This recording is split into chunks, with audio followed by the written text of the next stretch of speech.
Hello everyone, good morning, welcome back to my channel. আজকের ব্লগটা আমি সকাল থেকে নিয়ে শুরু করলাম। সকাল থেকে বলতে কিন্তু একদম সকাল থেকে। এই যে দেখুন এখন 9:45 বাজে। তো আজকে একটু তাড়াতাড়ি ভিডিওটা বানাচ্ছি।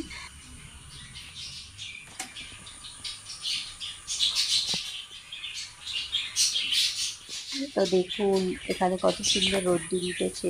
তো কদিন তো খুব বৃষ্টি হচ্ছিল, দেখুন হয়ে গেছে, নিচেটা স্লিপ খাচ্ছে। আর এখানে আমি রাম পাপা স্কুলে যাবে, তো যার জন্য ব্যাগটা গুছিয়ে নিচ্ছি। তো এই কাজটা কিন্তু আমার রাতে, তো রাতেই আমি গুছিয়ে রেখে দিই ওর ব্যাগটা। কালকে আর হয়নি, কালকে অনেকটা কাজও ছিল। ঈশান বাবাকে নিয়ে বেশি লেট হয়ে যায়, ও এত দুষ্টুমি করে কি বলবো। তো এখানে ব্যাগ ট্যাগ গুছিয়ে ওর টিফিনও বানিয়ে নিয়েছি, তো ওকে দিয়ে দেবো। তো আজকের ব্লগটা কিন্তু অবশ্যই সবাই পুরো দেখবেন, স্কিপ আশা করি ভালোই লাগবে ব্লগটা।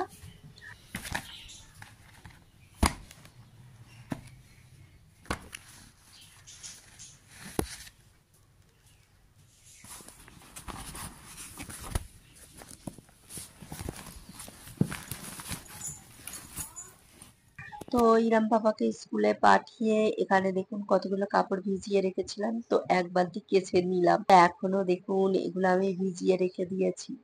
রোদ্দুর উঠেছে, তো কদিন তো রোদ্দুর ছিল না, একদম কি বলবো বৃষ্টি হচ্ছে, ভালো লাগে, একটু পরিষ্কারই থাকতে ভালো লাগে, বিশেষ করে বর্ষাকালে।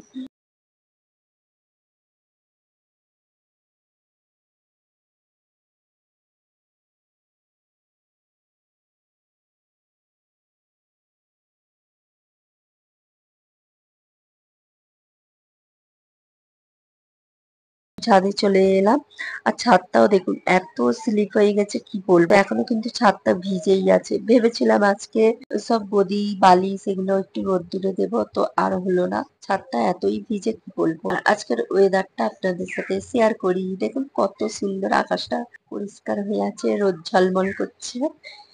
তো এই যে এটা সকালের দিকে, কিন্তু দুপুরের পর থেকে প্রত্যেক দিন বৃষ্টি হচ্ছে।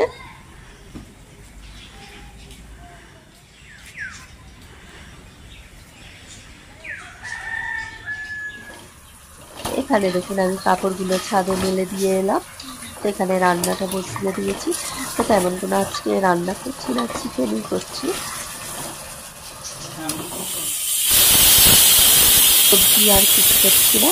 তো চিকেনটা করছি, আর এখানে আমি আজকে চপ বানাবো, তার জন্য টক দই সব রকম মশলা দিয়ে মাখিয়ে রেখে দিয়েছি। তা আজকের ব্লগটা এখানেই এন্ড করলাম। ভালো লাগলে অবশ্যই সাবস্ক্রাইব করে পাশে থাকবে।